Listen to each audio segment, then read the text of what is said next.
Hi everyone, welcome back again. Today we are going to discuss about strategies for enhancement in food production.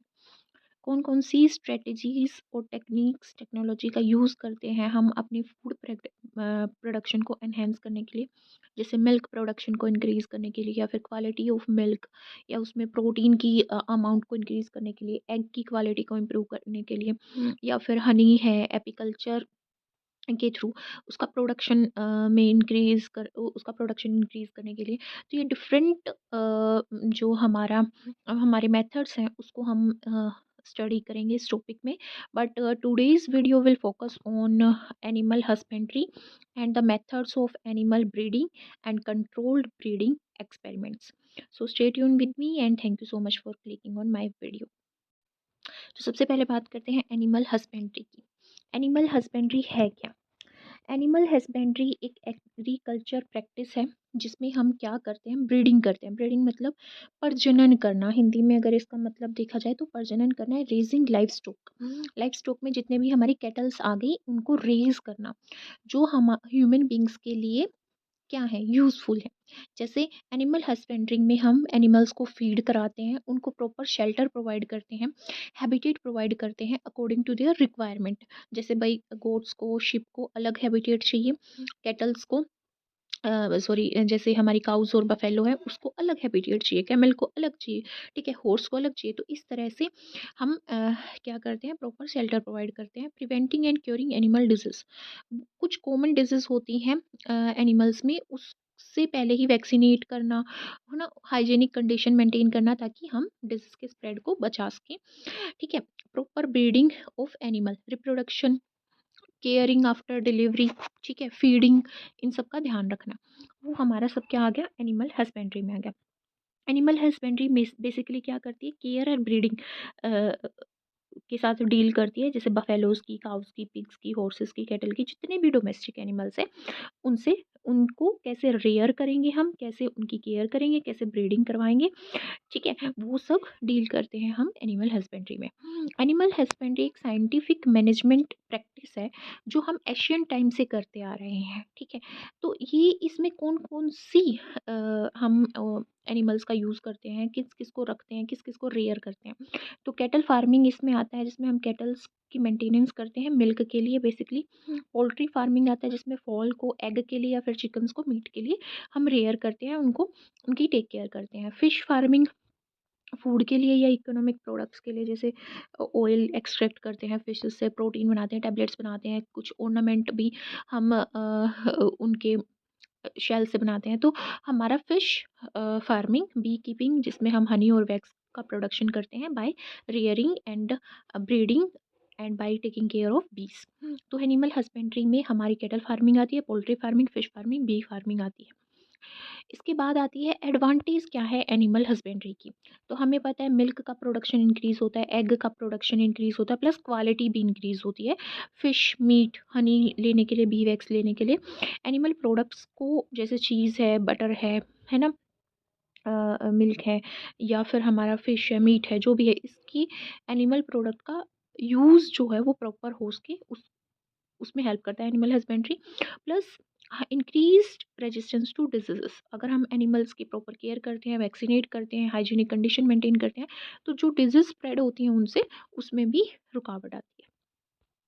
Next topic है हमारा breeding, ठीक है। तो breed क्या होती है, एक ग्रुप होता है एनिमल्स का जो रिलेट करते हैं एक दूसरे से, जेनेटिकली भी प्लस मोर्फोलॉजिकली भी। जेनेटिकली मतलब जीनोम लेवल पे, डीएनए लेवल पे, ठीक है, डीएनए लेवल पे वो क्या होंगे, सिमिलर होंगे। उनका 99% जो जीनोम है वो सेम होगा। प्लस उनके मॉर्फोलॉजिकल फीचर्स क्या होते हैं, जो हमें अपीयर होते हैं, जिसको हम ऑब्जर्व कर सकते हैं। जैसे जर्नल अपीयरेंस, हाइट क्या है, ठीक है, कितनी लेग्स हैं, टेल है कि नहीं है, आइज़ कितनी है, कहाँ पर प्रेजेंट है, ठीक है, कैसा कलर है, ठीक है, फीचर्स जिसको हम बोलते हैं, साइज, कॉन्फ़िगरेशन, ये सब हमारे किस में आ गए, जनरल कैरेक्टर्स में। तो ये सब क्या होते हैं, सिमिलर होते हैं। तो वो सारे ऑर्गेनिज्म सेम ब्रीड से बिलोंग करते हैं। जैसे हम यहाँ पे एग्जांपल लें हॉर्स का, तो हॉर्स, जितने भी हॉर्स होंगे सेम दिखेंगे, ठीक है। हाइट भी हमें पता होती है कि इतनी हाइट से इतनी हाइट तक वेरी कर सकती है, बट अप्रोक्स इतनी हाइट तो होगी। म्यूल का देखें, तो हमें खच्चर का पता है कि भाई इतनी हाइट होगी, ऐश का देख के तो हमें पता होता है कि भाई इतनी हाइट होगी, ठीक है, ऐसा फीचर होगा, ये डिफरेंस होगा हॉर्स में और ऐश में। तो वो बात हो गई कि हमारा यहाँ पे ब्रीड, जो सेम ब्रीड के ऑर्गेनिजम्स होते हैं उनके journal appearance, features, size, configuration, ये सब क्या होती है, सेम होती है। तो अब हम बात करते हैं जो ब्रीड है, ब्रीड को की वैरायटी प्रोड्यूस करते हैं हम, एडवांस करते हैं ब्रीड को, ठीक है, हाइब्रिड्स प्रोड्यूस करते हैं ताकि हमारी आगे जो प्रोडक्शन प्रोसेस है वो अच्छी हो, मतलब जो हमें उनसे प्रोडक्ट मिल रहा है वो अच्छा मिले, क्वांटिटी में भी अच्छा मिले, प्लस उसकी क्वालिटी भी अच्छी हो, जैसे उसमें प्रोटीन कंटेंट अच्छा हो, उसमें न्यूट्रिएंट कंटेंट अच्छा हो, ठीक है। उसके लिए हम कुछ ब्रीडिंग मेथड्स का यूज़ करते हैं। मेन हम यही 4 ब्रीडिंग मेथड्स को डिस्कस करते हैं, बाकी हमारे एडवांस आ जाते हैं। इसमें क्या होता है, इनब्रीडिंग, आउटब्रीडिंग। इनब्रीडिंग होती है, आउटब्रीडिंग होती है। आउटब्रीडिंग को आगे फर्दर हम 2 क्लासेस में क्लासिफाई करते हैं, out crossing and cross breeding. अब यहाँ पे चार्ट में देखें तो इनब्रीडिंग में क्लोज ब्रीडिंग आती है और लाइन ब्रीडिंग आती है, इसको हम अंडरस्टैंड करेंगे। आउट ब्रीडिंग, आउट ब्रीडिंग में हमारा क्रिस क्रॉस भी आता है, ट्रिपल क्रॉस भी आता है, हाइब्रिडाइजेशन भी आती है जिसमें बैक क्रॉस भी करवाते हैं हम पेरेंट के साथ, और अपग्रेड्स मतलब फर्दर किसी न्यू ऑर्गेनिज्म के साथ हम ब्रीड करवाते हैं। तो आउट ब्रीडिंग और इन ब्रीडिंग को डिटेल में स्टडी करेंगे। इन ब्रीडिंग की बात करते हैं। इन ब्रीडिंग का मतलब है दो क्लोजली रिलेटेड इंडिविजुअल्स को सेम ब्रीड में, सेम ब्रीड में 4 से 6 जनरेशन तक हम क्या करवाते जाएं, ब्रीड करवाते जाएं। जो ब्रीडिंग्स यहाँ पे स्ट्रेटेजी फॉलो की जाती है इन ब्रीडिंग में, इसमें सुपीरियर जो मेल होता है और सुपीरियर जो फीमेल होती है सेम ब्रीड की, उनको पहले हम आइडेंटिफाई करते हैं, फिर उसको पेयर में मीट करवा देते हैं, फिर उसके बाद जो उनके बच्चे होते हैं, जो प्रोजेनी होती हैं, उसको हम अलग से इवोल्यूशन के थ्रू निकाल लेते हैं कि भाई हाँ ये इनमें अच्छे करेक्टर्स आए हैं, हाइट अच्छी आई है, ठीक है।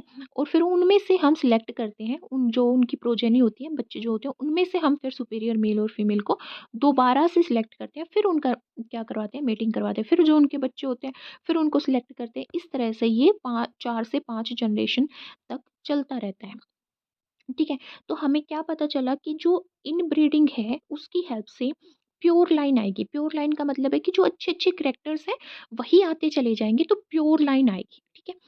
और होमोजाइगोसिटी, होमोजाइगोसिटी का मतलब है सिमिलर करेक्टर्स बढ़ते चले जाएंगे, और वो करेक्टर्स बढ़ते चले जाएंगे जो एडवांस्ड है, तो होमोजाइगोसिटी आ जाएगी। Thus in breeding is necessary if we want to evolve pure line in any animal. In breeding क्या करती है, हार्मफुल एक्सेसिव ट्रेट को एक्सपोज कर देती है, और उनको एक्सपोज करने के बाद हम उसको सिलेक्शन प्रोसेस के थ्रू कि भाई हाँ इसके अंदर ये रिसेसिव ट्रेट आ गई, तो हम उसको एलिमिनेट कर देते हैं, उसको आगे मेटिंग नहीं करवाते, ठीक है। तो इसके थ्रू हम हार्मफुल एक्सेसिव ट्रेट को एलिमिनेट कर सकते हैं, और ये सुपीरियर जो हमारी क्वालिटीज़ होती हैं उसको आगे अक्यूमुलेट करवाने में, ऑफस्प्रिंग्स में हेल्प करती है। और जो हमारे लेस डिज़ायरेबल जीन्स हैं अगर वो किसी ऑफस्प्रिंग में आ जाते हैं तो हम उसको आगे मेट ना करवा के उसको एलिमिनेट कर देते हैं, ठीक है। तो it helps in accumulation of superior genes and elimination of less desirable genes. Disadvantage क्या है, ये फर्टिलिटी और प्रोडक्टिविटी क्या करती है, रिड्यूस करती है, ठीक है।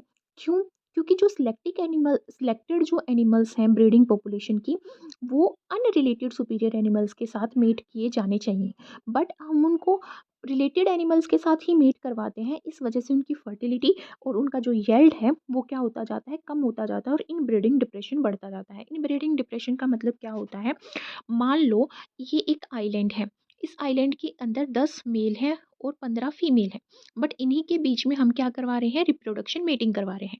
अब इनके जो बच्चे आए उनके बीच में हम मेटिंग करवा रहे हैं, फिर उनके बच्चे जो आए उनके बीच में हम मेटिंग करवा रहे हैं, बाहर से कोई भी ऑर्गेनिज्म यहाँ पे एंटर नहीं कर रहा। इसका मतलब क्या है, ये जो जीन पूल है वो इतना एक्सपोज हो जाएगा कि उसमें जो रिसेसिव जो जीन होते हैं, जो हार्मफुल जीन्स होते हैं वो भी क्या करते हैं, एक्सप्रेस करने लग जाते हैं, जिसकी वजह से इन ब्रीडिंग डिप्रेशन बढ़ता है, मतलब कि हार्मफुल ट्रेड्स एक्सप्रेस होने लग जाती हैं। इसको बोलते हैं इनब्रीडिंग डिप्रेशन, जैसा मुस्लिम्स के केस में होता है। वो सेम ही फैमिली में क्या करते हैं, मैरिज करते हैं, जिसकी वजह से ऑफस्प्रिंग जो होते हैं, फिर वो ऑफस्प्रिंग अपने ही किसी कजन से शादी करते हैं, फिर वो किसी अपने ही कजन से शादी करते हैं, जिसकी वजह से उनकी जो दबे हुए जीन होते हैं, जो रिसेसिव जीन होते हैं, वो एक्सप्रेस कर जाते हैं, और हैंडीकैप्ड ऑफस्प्रिंग होने के चांसेस बढ़ जाते हैं। इसी तरह हमारा कैटल्स के केस में होता है। अब आउट ब्रीडिंग की बात करते हैं। Out breeding is the breeding of unrelated organisms. जो ऑर्गेनिज्म अनरिलेटेड होते हैं between individual of same breed, ठीक है, सेम ब्रीड के होंगे तो उनके एंसेस्टर कॉमन नहीं होंगे, और या फिर वो डिफरेंट ब्रीड के होंगे। आउट ब्रीडिंग में क्या होता है, या तो आउट क्रॉसिंग होती है, या तो क्या होती है, आउट क्रॉसिंग। आउट क्रॉसिंग का मतलब क्या है, आउट क्रॉसिंग का मतलब है सेम ब्रीड होगी बट कॉमन एंसेस्टर नहीं होगा। Same breed but no common ancestor, same breed but no common ancestor, वो है आउट क्रॉसिंग। दूसरा इसमें क्या आता है, दूसरा इसमें आता है हमारा cross breeding. Cross breeding, cross breeding का मतलब क्या है कि डिफरेंट ब्रीड के बीच में हम क्या करवाएंगे, मेटिंग करवाएंगे। तीसरा इसमें आता है inter species hybridization. Inter species hybridization का मतलब है कि ब्रीड ही तो अलग होगी ही, स्पीसीज भी अलग होगी, ठीक है। तो यहाँ पे क्या है, तीन तरह से आउट ब्रीडिंग करवाई जाती है। ब्रीडिंग सेम हो, एंसेस्टर डिफरेंट हो, या सेम या फिर डिफरेंट ब्रीडिंग हो, या फिर डिफरेंट स्पीसीज हो, ठीक है। तो out breeding is the breeding of unrelated organism which may be between individual of same breed but no common ancestor for 4 to 6 generation, जिसको आउट क्रॉसिंग बोलते हैं। या फिर डिफरेंट ब्रीड्स के बीच में हो, जिसको क्रॉस ब्रीडिंग बोलते हैं।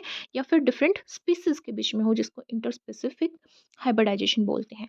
अब जो आउट ब्रीडिंग है, इसकी एडवांटेज क्या है कि जो सिंगल आउटक्रॉस है वो इन ब्रीडिंग डिप्रेशन को क्या कर देता है, ओवरकम कर देता है। क्योंकि हम क्या कर रहे हैं, इस आइलैंड के ऑर्गेनिज्म की बजाय दूसरे आइलैंड के ऑर्गेनिज्म को हम यहाँ पे मेट करवा रहे हैं। ब्रीड सेम है, ये भी सेम ब्रीड है, ये भी सेम ब्रीड है, पर ऑर्गेनिज्म दूसरी जियोग्राफिकल उसका है, लोकेशन का है, जिसकी वजह से उसके मोर्फोलॉजिकल चेंजेस अलग होंगे, उसके जीनोम में भी चेंजेस अलग होंगे, क्योंकि वो अडेप्ट कर जाता है एक अलग इन्वायरमेंटल और जियोग्राफिकल लोकेशन पे, ठीक है। इसलिए यहाँ पे क्या है, इन ब्रीडिंग डिप्रेशन क्या हो जाता है, ओवरकम हो जाता है। Cross breeding help in developing new animal breed, क्योंकि हम अलग अलग ब्रीड के बीच में करवा रहे हैं, अलग अलग एंसेस्टर के बीच में करवा रहे हैं। जैसे हमारा यहाँ पे हिसार डेल एक न्यू ब्रीड है शिप की, जो डेवलप की गई पंजाब में, जब क्रॉस किया गया बीकानेरी ईव के बीच में एंड मेरिनो रैम के बीच में। तो ये अलग अलग है हमारी ब्रीड शिप की, जिसकी वजह से हिसार डेल आ गया। डिसएडवांटेज क्या है, कोई यहाँ पे पॉसिबिलिटी नहीं होती किसकी, अनडिजायरेबल करेक्टर्स के इंट्रोडक्शन की। तो कुछ भी यहाँ पे न्यू बनने के चांसेस, मतलब न्यू तो बनेगा बट अनडिजायरेबल करेक्टर्स आने के चांसेस यहाँ पे नहीं होते हैं, पर यहाँ पे अनडिजायरेबल करेक्टर्स आने के चांसेस हाई होते हैं। I think you are clear about outcrossing and crossbreeding, but still we are discussing it again. Outcrossing का मतलब क्या है कि सेम ब्रीड होगी बट कॉमन एंसेस्टर नहीं होगा। दोनों ही पेडिग्री में पेडिग्री ट्री बनती है, जिसमें हम पेरेंट्स को दिखाते हैं, फिर उनके ऑफस्प्रिंग्स को दिखाते हैं, ठीक है। तो दो पेडिग्री हैं अलग अलग, उनके ऑफस्प्रिंग जब यहाँ पे क्या करेंगे, मेट करेंगे, तो उनके एंसेस्टर अलग होंगे बट वो सेम ब्रीड के होंगे। और ऐसा हम कब तक करेंगे, 4 से 6 जनरेशन तक हम करेंगे। तो ये इन ब्रीडिंग डिप्रेशन को ओवरकम करती है। एग्जाम्पल क्या है इसका, हिसार डेल जिसकी हमने बात करी, वही इसका एग्जाम्पल है। सॉरी, वो हमारा क्रॉस ब्रीडिंग का एग्जाम्पल है, आउट क्रॉसिंग का नहीं है। फिर क्रॉस ब्रीडिंग पे हम बात करें तो सुपीरियर मेल जो होता है एक ब्रीड का, वो मेट किया जाता है दूसरी ब्रीड के साथ, दूसरी ब्रीड की सुपीरियर फीमेल के साथ। तो यहाँ पे ब्रीड अलग होगी, यहाँ पे एंसेस्टर अलग थे, यहाँ पे ब्रीड अलग है, ठीक है। हिसार डेल इसका एग्जाम्पल है क्रॉस ब्रीडिंग का। नेक्स्ट हम बात करते हैं कुछ क्रॉस ब्रीड्स के बारे में, जो कॉमनली हमने क्रॉस ब्रीडिंग के थ्रू यहाँ पे क्या करवाई है, रिप्रोड्यूस करवाई है। जैसे करण हमारा करण स्पीस है, ये ब्रीड डेवलप की गई थी national dairy research institute Karnal Haryana में। इसमें हमने साइवल काउस को ब्राउन स्विस बुल्स के साथ, जो स्विस बुल्स कहाँ से लाए गए थे, यूएसए से लाए गए थे, उनके साथ यहाँ पे हमने क्या किया था, मेट करवाया था। सुनंदिनी यहाँ पे केरला में ओरिजिनेट करवाई गई थी, जिसमें हमने एक local cattle non descriptive species ली थी। उसको हमने यहाँ पे जर्सी के साथ क्या करवाया था, मेट करवाया था, जो एक ब्राउन स्पीस है। एंड होस्टीन फ्रेशियन जो ये हमारी ब्रीड होती है, इसके साथ हमने उसको मेट करवाया था। करंट फ्राइज, ये हमारी national dairy research institute Karnal में ही ओरिजिनेट हुई थी। यहाँ पे हमने थर पार्कर एंड होल्स्टीन फ्रिशियन दोनों के बीच में होल्स्टीन फ्रिशियन को यहाँ पे मेट करवाया था थर पार्कर के साथ। यहाँ पे फ्रेशवल प्रोड्यूस करी गई थी जब हमने क्रॉस ब्रीड, इनके ब्रीड से जो पैदा हुई, ठीक है, होल्स्टीन फ्रिशियन एंड शेवाल काउस, इन दोनों को ही हमने क्रॉस ब्रीड करवाया था। मतलब इस होल्स्टीन फ्रिशियन का ऑफस्प्रिंग विद साइवाल की ऑफस्प्रिंग के साथ हमने यहाँ पे मेट करवाया, तो फ्रिशवल आ गया हमारा। ठीक है, तो ये हमारे कुछ एग्जांपल हैं किसके, क्रॉस ब्रीड्स के। तो इसके बाद आती है हमारी इंटर स्पेसिफिक हाइब्रिडाइजेशन। इस मेथड में हम क्या करते हैं, देखो, इंटर स्पेसिफिक हाइब्रिडाइजेशन नाम से पता चल रहा है हाइब्रिड बना रहे हैं, पर दो स्पीसीज के बना रहे हैं। तो दो स्पीसीज के जब भी करेक्टर्स आएंगे तो ऑब्वियसली ना अलग अलग स्पीसीज के आए तो जुड़ के एक ऑर्गेनिज्म में आया तो वो हाइब्रिड बन गया। दोनों ही स्पीसीज के करेक्टरिस्टिक को कंसिस्ट करेगा, जैसे मूल है होश का और एस का, कंसिस्ट करता है करेक्टरिस्टिक्स। यहाँ पे दो डिफरेंट स्पीसीज होंगी बट रिलेटेड स्पीसीज होंगी। जैसे लायन और टाइगर को हम यहाँ पे मेट करवा सकते हैं, बट वो जो ऑफस्प्रिंग आएगा वो क्या आएगा, वो इनफर्टाइल आएगा, वो स्टीराइल आएगा, वो आगे रिप्रोड्यूस नहीं करेगा। ठीक है, जैसे यहाँ पे म्यूल जब प्रोड्यूस करवाया गया तो यहाँ पे mail donkey and female horse को म्यूट करवाया गया था। ठीक है, नेक्स्ट हम बात करते हैं कंट्रोल्ड ब्रीडिंग एक्सपेरिमेंट के बारे में, जो कि हमारा लास्ट टॉपिक है इस पर्टिकुलर लेक्चर वीडियो का। तो हम बात कर रहे हैं आर्टिफिशियल इंसेमिनेशन की, एंड सेकंड हमारे पास क्या है, MOET, जिसको हम बोलते हैं multiple ovulation embryo transfer technology. तो आर्टिफिशियल इंसेमिनेशन में क्या करते हैं, हम कंट्रोल ब्रीडिंग करते हैं। हम क्या करते हैं, कुछ मेल्स को कैटल्स में, जो हमारे अच्छे मेल्स होते हैं, सिलेक्टेड ब्रीड्स जो होती हैं मेल्स की, उनकी सीमेन को कलेक्ट कर लेते हैं और स्टोर कर लेते हैं उसको -93 डिग्री सेल्सियस पे, 96 डिग्री सेल्सियस पे। ठीक है, तो वहाँ पे उन स्टोर्ड मेल के सीमेन को यूज़ करते हैं हम फीमेल को क्या करने के लिए, प्रेग्नेंट करने के लिए। ठीक है, तो इस तरह से हम क्या कर रहे हैं, यहाँ पे कंट्रोल ब्रीडिंग करवा रहे हैं। तो इसकी एडवांटेज क्या है, ये जो नॉर्मल मेटिंग के साथ प्रॉब्लम्स आती हैं, जैसे कंसीव हो गया, नहीं हुआ कंसीव, ठीक है, वो चांसेस कम हो जाते हैं। प्लस जो हमारी कम अच्छी स्पीसीज होती हैं, अनडिज़ायरेबल जो करेक्टर्स होते हैं, उसके साथ मीटिंग ना हो, ठीक है, उसको हम प्रिवेंट कर सकते हैं कंट्रोल ब्रीडिंग के थ्रू। और semen can be stored and frozen for later use. अगर हमें अभी अवेलेबिलिटी नहीं है मेल की, तो हम अ, क्या कर सकते हैं, आर्टिफिशियल सीमेन का यूज़ कर सकते हैं, या फिर हम आर्टिफिशियल इंसेमिनेशन के थ्रू प्रेग्नेंट कर सकते हैं अपनी कैटल्स को। डिसएडवांटेज क्या है इसका, लो सक्सेस रेट है, बहुत बार जो फीमेल है वो प्रेग्नेंट नहीं होती, क्योंकि कई बार हमारा जो सीमेन के अंदर स्पर्म्स होते हैं वो फर्टाइल नहीं रह पाते, या फिर वो एक्टिवेट नहीं हो पाते फीमेल के रिप्रोडक्टिव सिस्टम में कि फीमेल की ओवेरी को जाके वो फर्टिलाइज कर सके। तो इसमें लो सक्सेस रेट आने के चांसेस होते हैं। नेक्स्ट है हमारा multiple ovulation embryo transfer technology. इसमें कौन कौन से स्टेप्स आते हैं, एक काऊ को हम सबसे पहले यहाँ पे FSH फोलिकुलर स्टिमुलेटिंग हार्मोन वो देते हैं, ताकि उसके अंदर ज़्यादा से ज़्यादा फोलिकल्स बन सकें। जब ज़्यादा से ज़्यादा फोलिकल मैच्योर होंगे तो क्या होगा, बहुत सारे ओवा बनेंगे, तो वो बहुत सारे ओवा को जनरेट करेगी, जिसको हम क्या बोलते हैं, super ovulation. Cow produce 6 to 8 eggs instead of 1 egg, क्योंकि एक साइकिल में एक एग प्रोड्यूस करेगी, पर यहाँ पे एक साइकिल में 6 से 8 एग वो रिलीज करेगी। Cow is now mated with light bull, जो अच्छा होगा उससे, या फिर आर्टिफिशियल इंसेमिनेशन के थ्रू उसको फर्टिलाइज करेंगे। फर्टिलाइज्ड एग को 8 to 32 सेल स्टेज में रिकवर किया जाएगा, और फिर उसके बाद उसको सैरोगेट मदर में ट्रांसफर कर दिया जाएगा। फिर अब अगेन जेनेटिक मदर को दोबारा सुपर ओवुलेट किया जाता है, फिर दोबारा से ये सेम प्रोसेस चलाई जाती है। ये कैटल्स में, शिप में, रैबिट में, बफेलोज में और मेयर्स में यूज़ की जाती है। इससे हमें ऐसी फीमेल्स मिलती हैं जो ज़्यादा मिल्क प्रोडक्शन करे और अच्छी क्वालिटी का मीट दें। ठीक है, ये एक सक्सेसफुल टेक्निक है, और शॉर्ट टाइम में बहुत सारे एग्स रिलीज़ करती है और बहुत सारी फीमेल्स को फर्टाइल किया जा सकता है।